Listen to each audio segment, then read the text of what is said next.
What's better than a beautiful handmade card? A card that stands up and steals the show. Today, I'm creating a couple of stunning easel cards using the most charming flower card as a centerpiece. It's elegant, dimensional, and guaranteed to wow anyone who receives it. But here's the best part. It looks fancy without being complicated. I'll walk you through each step, sharing tips to make your details pop and your design come together effortlessly. If you don't have this die set, don't worry at all. You just need something you can use as a centerpiece. Let's get started and create a show-stopping card.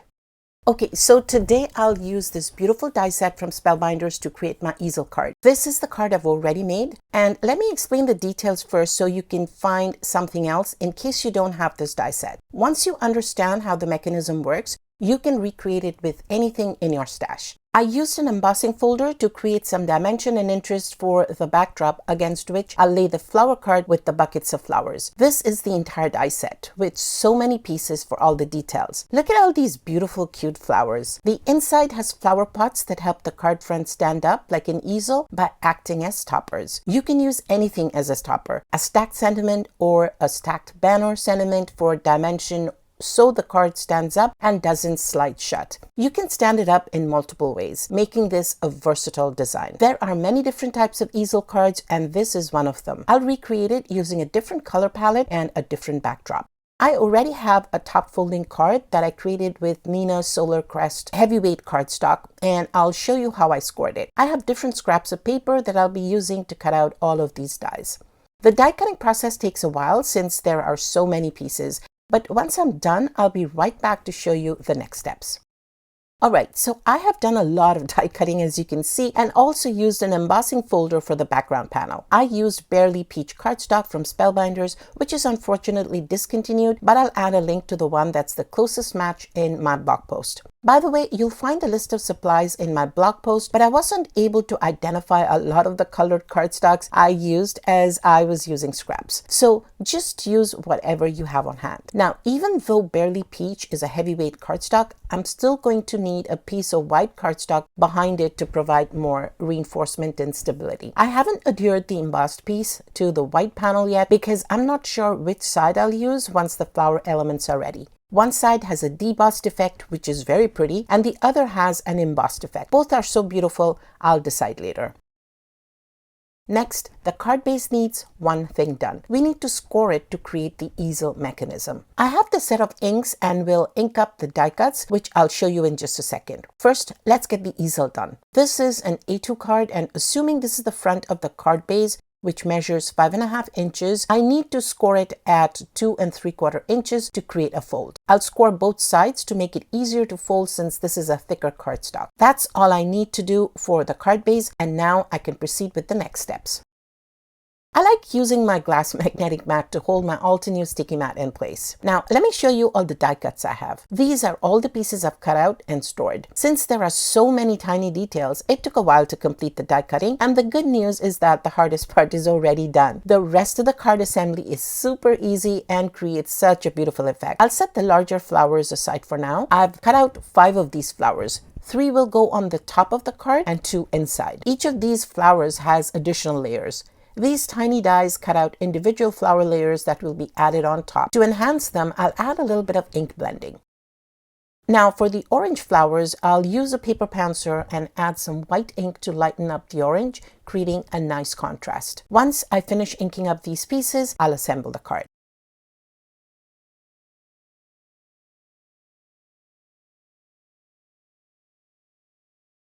Next, I'm using buttercream ink from Altenew on the yellow flowers. Before that, I'll wipe off my brush because I can see some residual ink on it. I like to wipe my brushes off on scraps of paper because I can use those scraps later for die cutting. I've seen many crafters wipe them off on kitchen towels, but I'm a frugal crafter and prefer to stretch and repurpose my supplies as much as possible.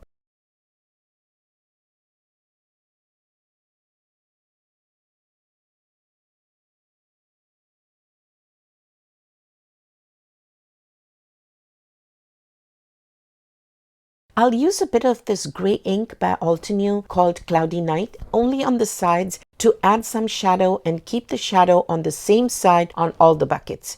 There's one thing I forgot, and that is I also need to add ink to the inside parts of the buckets. So I have these buckets from the previous card that I made, and I plan on using the pre-made ones since this gray is slightly different from the one I have now, and I don't want the buckets to blend in much with the body of the card, especially because I'll use this bit for the body and I want to create some contrast. I'll ink these up and show you how to assemble the complete bucket, though the insides won't be visible once I place the flower clusters over them, but those small details really make a difference. These smaller buckets don't need handles, but the larger buckets do, like you can see here. There we go, and the ink blending is done. That's all the ink blending I'm going to do. I moved all the tiny flowers onto this foam here, but before working with the flowers, let's work on the buckets. Okay, I'm missing one of these bits, but it doesn't matter. As you can see, this is the sample bucket, and that's how it will finally look. But let me show you the die. This is when I realized that I had misplaced it. Anyway, I'm sure I'll find it later, so I'll show it to you at that point.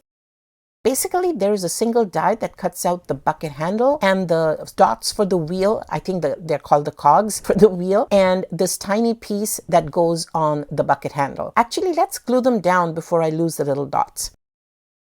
Now, let me show you how the buckets are formed. I need my tweezer for this. This one won't be visible because when we place the flowers over it, you won't see these pieces. But I wanted to show you how the pieces work, and this is where this one goes.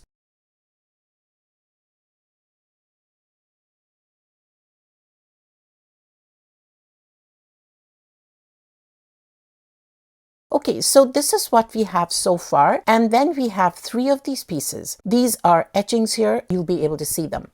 The inside part sits on that etching. Again, this detail won't be visible, but if you ever want to use the buckets in another project, it's an option. The details are just absolutely stunning.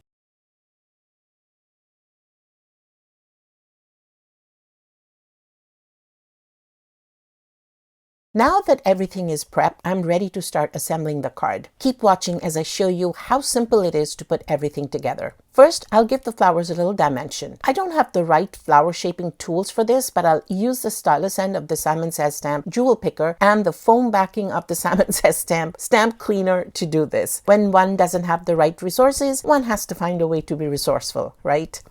Alright, so let's begin the gluing. I'll use 3 flower clusters on the card front and the other 2 inside the card as stoppers.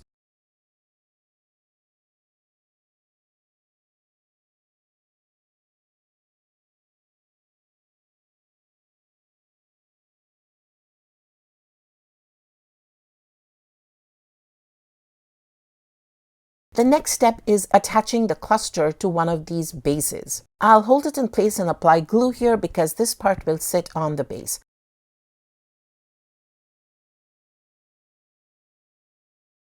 Honestly, even if you mess up the base and use the wrong one, it doesn't really matter. I know I've done that on the first card. I didn't match up the base perfectly. It's not really looking that bad. The ink appears to have lightened up, but it still provides a hint of contrast on these flowers.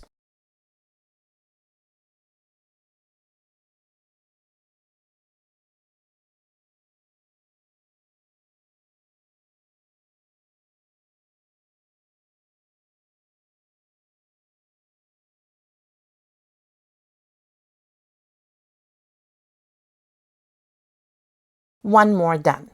Moving on to the next piece. This is really easy. I'll do a mix of 3 petal and 4 petal pieces. That's it.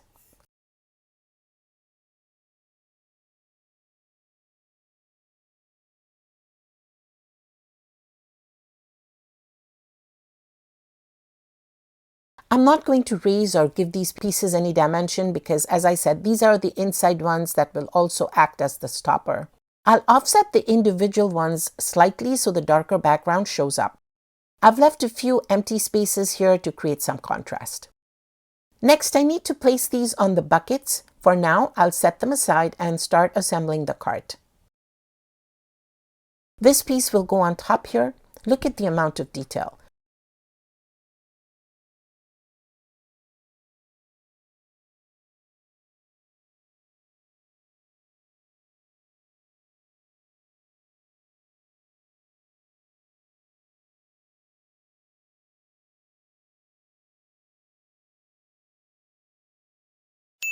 The black cardstock is a bit tricky to see on camera, but in person you'll see all the etchings. Now that this part is done, I need to assemble this portion. I've cut out 2 label options to see which looks better, probably the lavender one since we already have enough yellow on the card front.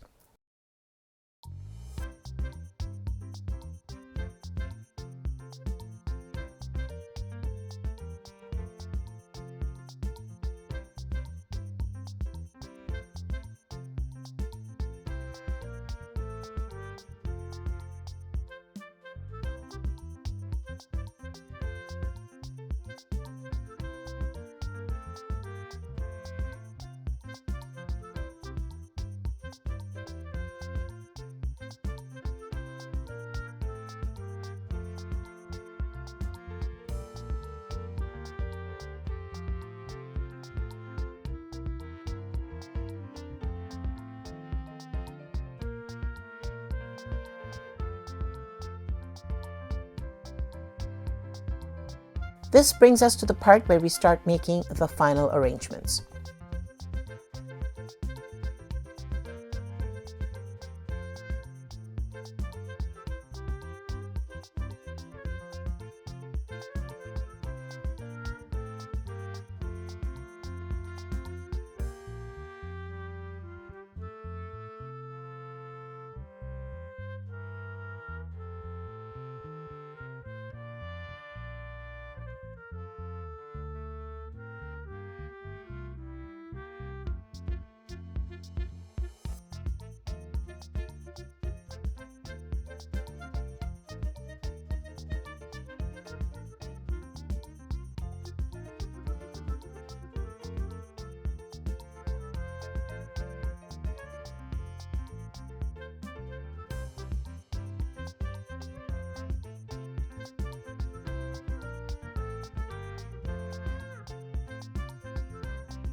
Now I'll place these like this.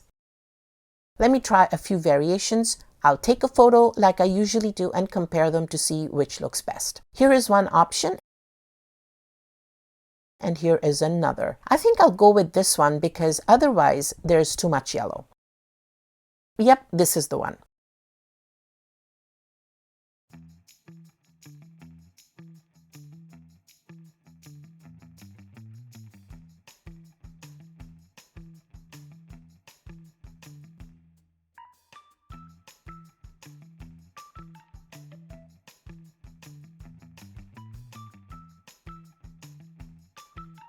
First, let me determine again which side to use. I'll attach this first.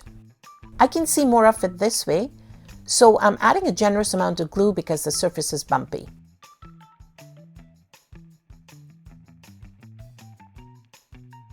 I decided to keep a narrow white border around the focal image. This looks much better with the border, so before I secure everything, I'll trim about 1/8 of an inch from each side to make it fit perfectly.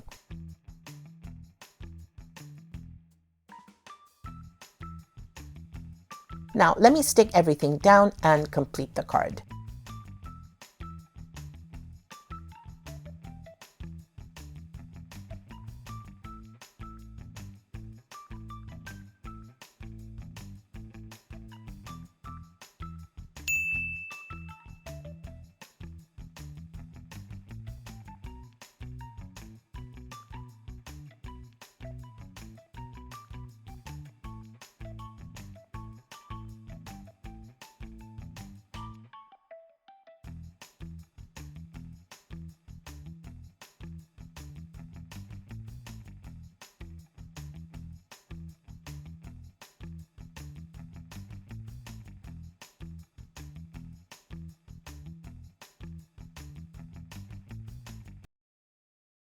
Now, before I add the stoppers, I need to determine how far I'd like my card to open. And once I've found the position, I am going to stick down the flower baskets, which will act as the stoppers. If you aren't using this die set, I hope you find a larger piece that you can use as a focal point. Create the easel on your card base and use your focal point and see which portion of the die cut you can use as the stoppers, or just use sentiment dies or labels and banners, etc. Stack them up to give them some dimension so the card won't slide shut.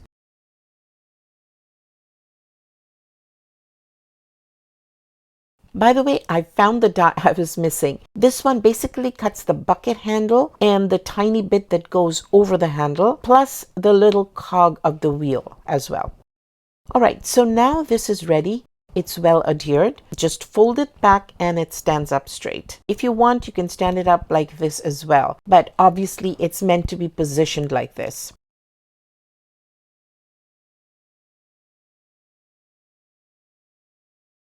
I'll add some black dots to the flower centers with my black gel pen like I did with these. And then I have these tiny pearls, and maybe I'll do a double embellishment. I have the little black dots, and then I'll just add the pearls to the flower centers as well.